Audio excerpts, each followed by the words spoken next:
Bonsoir à toutes et à tous. C'est un plaisir de vous retrouver pour votre journal de ce lundi 20 octobre. Voici les informations que nous allons développer. 3800 nouvelles entreprises ont été créées l'année dernière, mais d'après les statistiques, plus de 30% d'entre elles vont disparaître dans les 3 ans.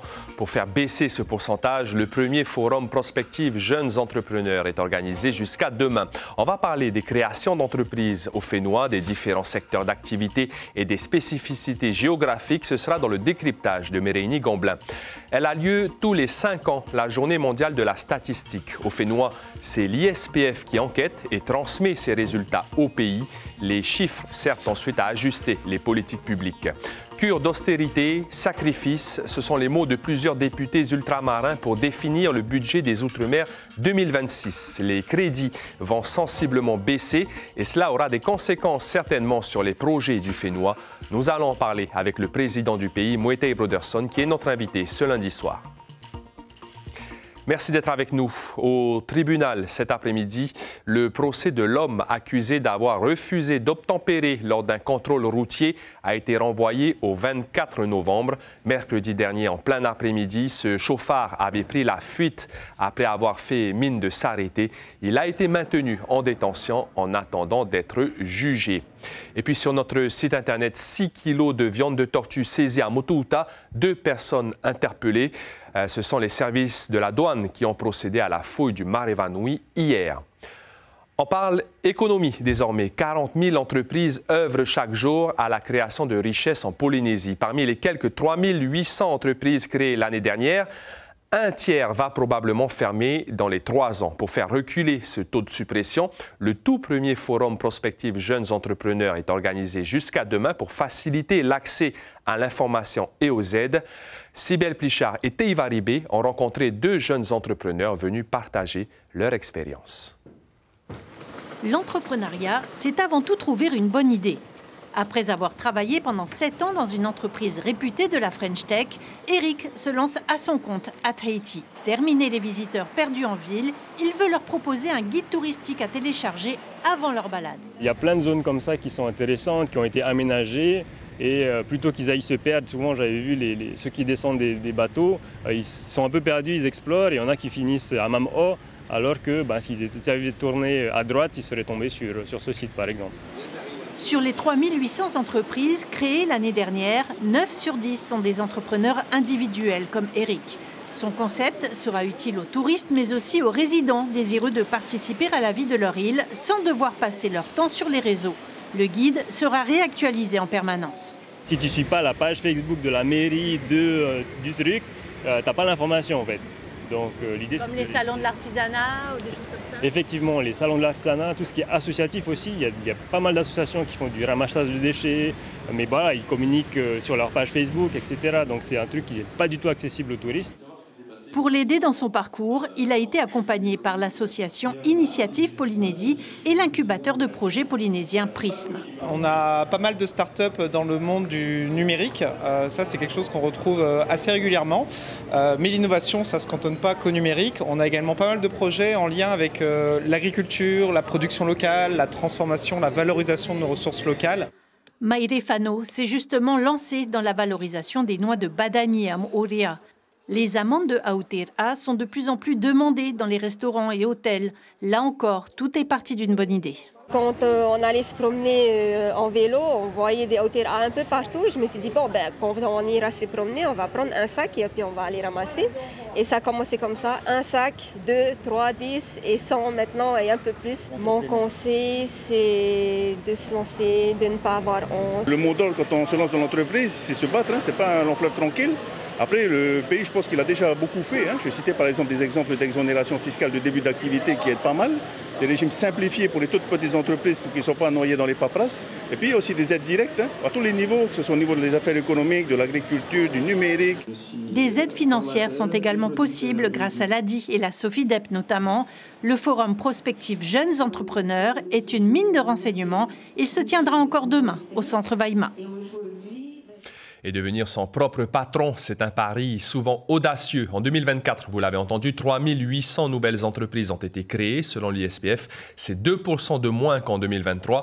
Mérénie Gomblin, bonsoir. Quel secteur d'activité souffre le plus?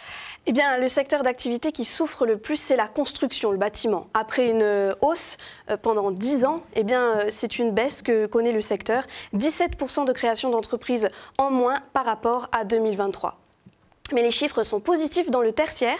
On a 74% de création d'entreprises dans ce secteur-là qui concerne notamment l'enseignement, la santé ou les services administratifs. Mais si on regarde de plus près dans ce secteur des 74%, on a quand même noté quelques petites baisses, notamment dans le secteur des arts et spectacles, moins 25%, dans l'alimentation, dans le commerce d'alimentation générale, moins 26%, dans l'hébergement et la restauration, moins 16% Marouki. Et quel est, Mérénie, le profil type d'un entrepreneur ?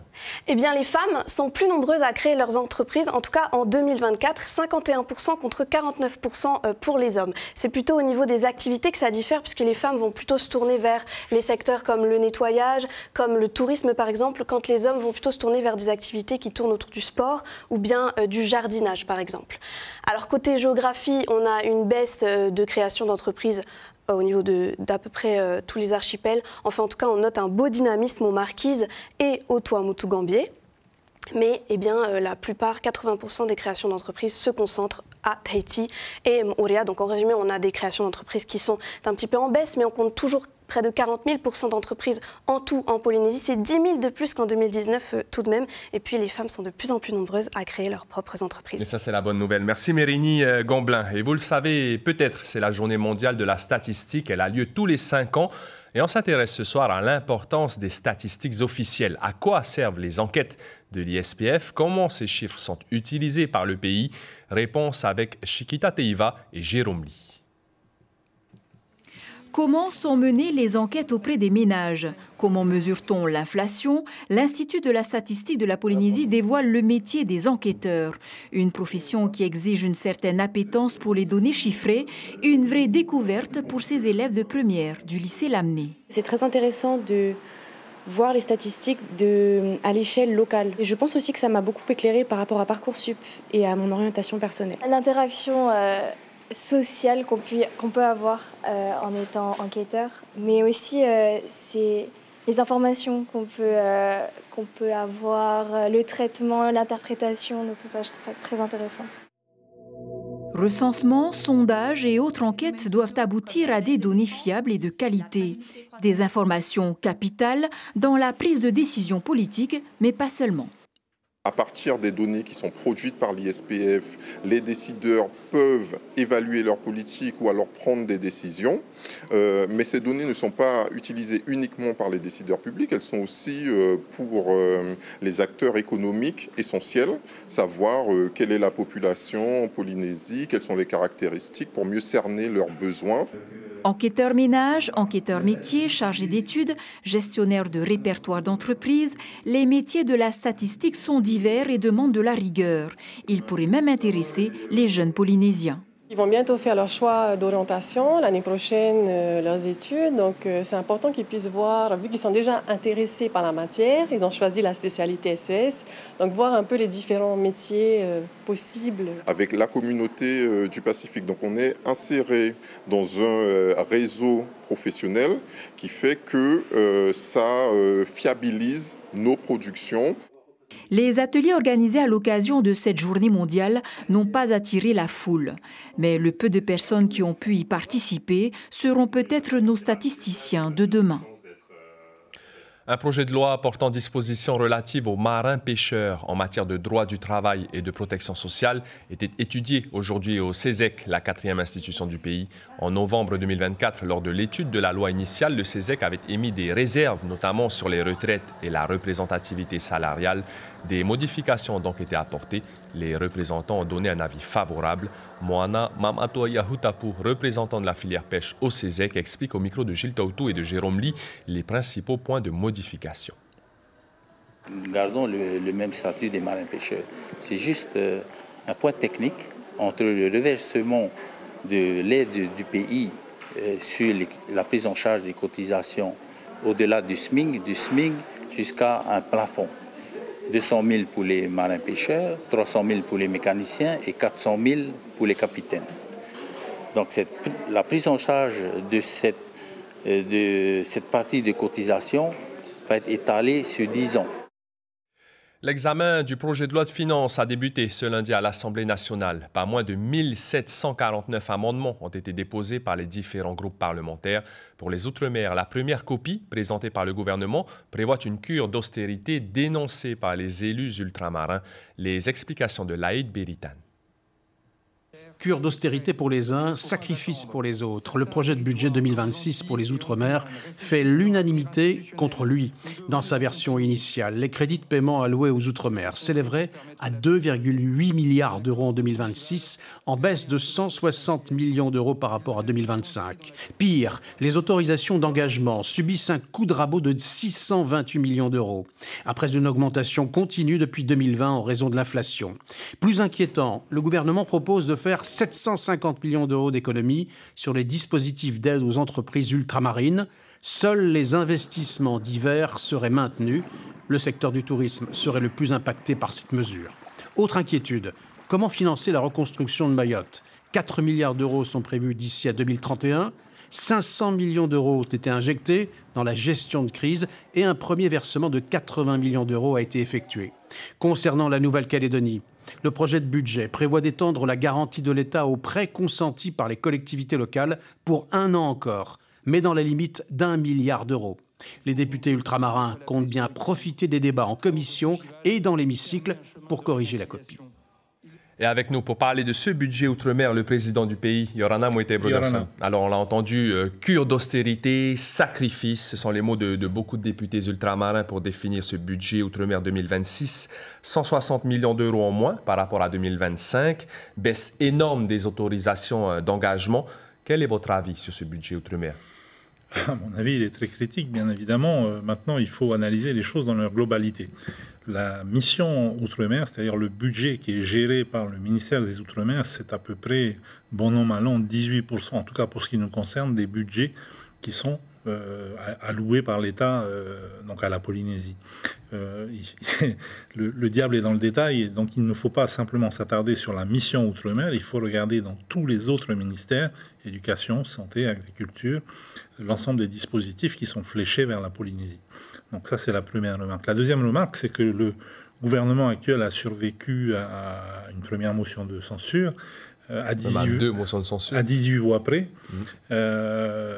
Bon, jamais 203. Et je pense que ceux qui n'ont pas voté la motion de censure lors de la dernière motion qui a été déposée auront un certain nombre de dossiers qu'ils vont défendre et qu'ils vont conditionner finalement au vote d'une motion pour la prochaine fois. Au regard justement de ce qui sort, les chiffres qui sont exprimés, est-ce que vous, si vous étiez encore député, vous auriez censuré ou vous auriez laissé place au débat, les amendements, les 1750 amendements? Non, justement, je n'aurais pas censuré. Et c'est une discussion qu'on a eue avec Mariana Red-Arbelot. Qui n'a pas censuré d'ailleurs. Qui n'a pas censuré, puisque nous voulons tout de même laisser une chance à ce gouvernement de faire des ajustements. Il y a un certain nombre d'amendements sur lesquels nous avons travaillé, notamment sur la défisque, qui vont être soumis. On va être très attentifs à tout ça. Alors, quels sont les projets qui pourraient être impactés en Polynésie? Vous avez parlé de 18%, de baisse, de fléchage des dispositifs. Le point principal, le point d'attention, le point focal, c'est celui de la défiscalisation nationale, avec ce coup de rabot de 11 points, qui en fait, en pratique, peut se traduire par une diminution de 30%. Finalement, de l'enveloppe auquel peuvent prétendre ceux qui soumissionnent. Pour le tourisme, notamment le tourisme de grand luxe, qui est un segment très présent chez nous, c'est problématique. Pour l'aérien international ou l'aérien domestique, ça peut également être très problématique. Donc c'est pour ça qu'on est attentif à tout ça. Naïma Mouchou est la nouvelle ministre des Outre-mer. Elle remplace Manuel Valls. Est-ce que c'est une bonne ou une mauvaise chose pour les Outre-mer au regard des enjeux, notamment sur la lutte contre la vie chère? Écoutez, moi ce que je retiens, c'est que j'étais présent au dîner sur l'évolution institutionnelle des Outre-mer qui était organisé par le président de la République. L'ensemble des parlementaires et des présidents d'exécutif des Outre-mer avait exprimé le souhait de conserver Manuel Valls comme ministre des Outre-mer. Donc ce souhait ne s'est pas réalisé. Vous aussi, vous auriez aimé qu'on reste avec Manuel Valls? Il y a un certain nombre de dossiers de fond qu'on a examinés avec Manuel Valls pendant la durée de son mandat. Ça veut dire qu'aujourd'hui, il va falloir représenter ces dossiers. Alors quand c'est des dossiers qui ne posent pas de soucis, c'est pas trop grave. Mais quand c'est des dossiers sur lesquels on a un désaccord avec l'État, c'est plus compliqué puisqu'il faut tout reprendre à zéro finalement. Emmanuel Vaz qui a une longue expérience politique également. On va revenir vers vous, Moetai Broderson, pour parler de souveraineté. Mais d'abord, j'aimerais que l'on écoute le président du Tavini Huiratira, Oscar Temaru, interviewé vendredi dernier sur le sujet de l'indépendance. Pour lui, il n'y a même pas à organiser de référendum d'autodétermination. Écoutez, il est interviewé par Natacha Silagi et Mirko Vanfo. Les autonomistes répètent à qui veut l'entendre qu'il faut un référendum et demander à la population, que c'est à la population qu'il faut demander si elle veut un État indépendant ou pas. Il n'y a plus à demander, on nous fait cadeau de ça. L'ONU a décidé, ça vous appartient tout ça. Pourquoi leur demander encore? Ce sont les Polynésiens qui décident? Non.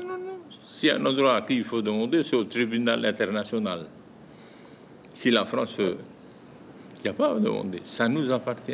C'est ça. Lisez bien la résolution de 2013, la résolution de 2020, 2021, 2022. C'est clair. Plus besoin de référendum. Ah non. On nous rappelle notre droit de souveraineté et notre droit de propriété sur tout ça. Moetai Broderson, sur l'autodétermination en Polynésie, pas besoin de référendum. Est-ce que vous êtes du même avis que votre président? Non, c'est un des points de désaccord constant qu'on peut avoir. Moi, j'ai une position constante que j'ai d'ailleurs héritée de l'enseignement d'Oscar Temaru, avec lequel j'ai fait un lobbying intense de 2011 à 2013 pour que nous soyons réinscrits sur la liste des territoires non autonomes à décoloniser des Nations Unies. Le but de la réinscription, c'était bien de nous inscrire dans le droit international sous l'égide des Nations Unies. Maintenant, les Nations Unies, ça n'a jamais été dans le mandat des Nations Unies de décréter l'indépendance d'un pays. Nous sommes un territoire à décoloniser. Ce que nous demandons, c'est l'ouverture d'un dialogue de décolonisation avec l'État. Pour l'instant, ça n'avance pas tellement, d'où certaines démarches, on va dire, périphériques. Mais la question de l'indépendance, elle doit forcément, au regard du droit international, passer par la population, passer par un acte d'autodétermination. Moetai Broderson, ça fait quand même plusieurs années qu'on a l'impression qu'il y a deux courants au sein du Tavini, une partie rigide, traditionnelle, on va dire, et vous, qui êtes plus modéré, vous dites même que vous êtes un indépendantiste républicain. Oui, mais il n'y a pas de contradiction entre indépendantiste et républicain. Mais il y a deux courants quand même dans le Tavini. Être républicain, c'est simplement ne pas être monarchiste, par exemple. Moi, je n'ai pas une vision d'une indépendance où on remettrait des rois. C'est ça, être indépendantiste et républicain. Je l'ai dit dans mon discours d'ouverture quand j'ai été élu. Je suis républicain et démocrate. Je ne veux pas d'une dictature, je ne veux pas d'une théocratie, je ne veux pas d'une monarchie. Je veux d'une démocratie républicaine. Et pour vous, toutes les pistes sont bonnes à explorer. L'ONU, le dialogue avec l'Élysée, la réforme institutionnelle. Vous restez ouvert à tous les débats. Il faut toujours être ouvert au dialogue. Maintenant, c'est vrai que le dialogue de décolonisation, il doit démarrer sous l'égide des Nations Unies et il doit y avoir des points de rendez-vous avec les Nations Unies. Ensuite, à l'intérieur de ce processus, en tout cas c'est ma vision des choses, on ne va pas aller discuter systématiquement avec l'ONU du moindre détail, du moindre boulon de la vis, du maître, etc. Ça, ce sont des discussions qu'on peut avoir avec l'État. Pas pour Oscar Temaru, ni pour Anthony Giros. Encore une fois, ce sont des points de divergence, ce sont des points de discussion au sein du Tavini Huiratira. C'est des discussions qu'on a régulièrement, on en débat. Vous le voyez, il y a toujours une majorité, il y a toujours un gouvernement. Ça n'empêche pas le débat. Mais pour moi, en tout cas, le dialogue de décolonisation, il ne peut pas démarrer à Paris ou même ici. Il doit démarrer sous l'égide des Nations Unies. À moins qu'on fasse venir les Nations Unies ici. Mais bon, ça, c'est moins probable. La mission des Nations Unies, justement, qu'en est-il? Vous êtes allé à New York? Oui. Alors, quand est-ce qu'elle écoutez, cette mission, il me semble qu'elle avait été également demandée par Edward Fritsch à l'époque où il était président de la Polynésie. Mais bon, en même temps, il a demandé à ce que nous soyons des inscrits, ce qui est une folie un peu surréaliste d'aller à la 4e commission des Nations Unies demander une désinscription. C'est juste leur faire injure. Mais bon, je pense qu'ils ne savent pas trop ce qu'ils font. Merci beaucoup, Moetai Broderson, pour vos réponses. Je rappelle donc que vous êtes favorable à un référendum, contrairement à ce que dit votre président. La question n'est pas d'être favorable ou pas. Donnez la parole. C'est le droit international qui doit s'appliquer. Merci beaucoup, Moetai Broderson. Dans le cadre d'Octobre Rose, l'association Amazon Pacifique, en collaboration avec l'Institut du Cancer, a mis en place une exposition émouvante à la cité administrative des Marquises à Nukuhiva. L'artiste Justine Russo, décédée cette année d'un cancer du sein, a réalisé plusieurs photographies en grand format de femmes touchées par le cancer du sein. Les clichés expriment une profondeur unique, mêlant sensibilité, résilience et audace. Il s'agit d'un voyage artistique à travers 12 histoires, 12 femmes et 12 combats contre la maladie à des stades différents. Écoutez ces réactions de femmes résidentes de Nukuhiva au micro de Marie Curva. De par son aspect physique, elle est absolument magnifique, rayonnante. Voilà. Et du fait de voir également que malgré la maladie, elles ont toujours le sourire, elles sourient à la vie. Et ça, c'est très touchant. Les champions de la 69e édition de la Molokai Hoe sont revenus ce matin à Tahiti. Un peu plus d'une semaine après avoir remporté la mythique course de A hawaïenne, le Team OPT a été accueilli à l'aéroport par des fans et des familles de rameurs. Désormais, l'heure est à la récupération après plusieurs heures d'avion, mais aussi à la préparation à 10 jours de la Hawaii-Kinuiva. Le Team OPT vise en effet une 3e victoire d'affilée. Écoutez Keahi Aniere, l'un des rameurs de l'équipe, au micro de Teiva Ribé. On se sent bien. Après la Molokai, on s'est entraîné à Hawaï 2 jours, puis 3 jours à Los Angeles. Du coup là, c'est la semaine la plus importante, on va dire, pour nous, avant Hawaii Kinui. Puis trouver nos sensations, s'acclimater surtout, parce qu'à Los Angeles il faisait frais. Du coup là, avec la chaleur qu'il y aura la semaine prochaine au Raromatei, c'est ça le plus important pour nous.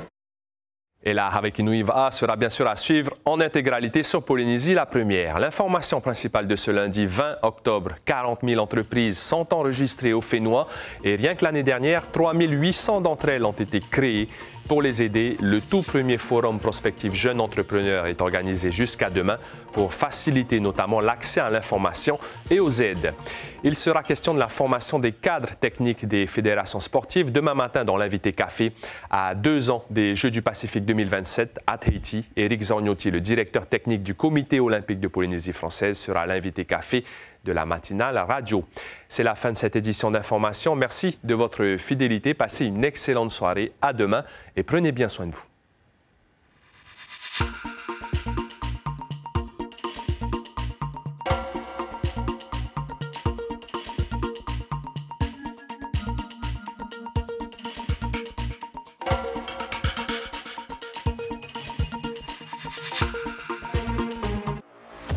Retrouvez toute l'info sur WhatsApp en scannant notre QR code.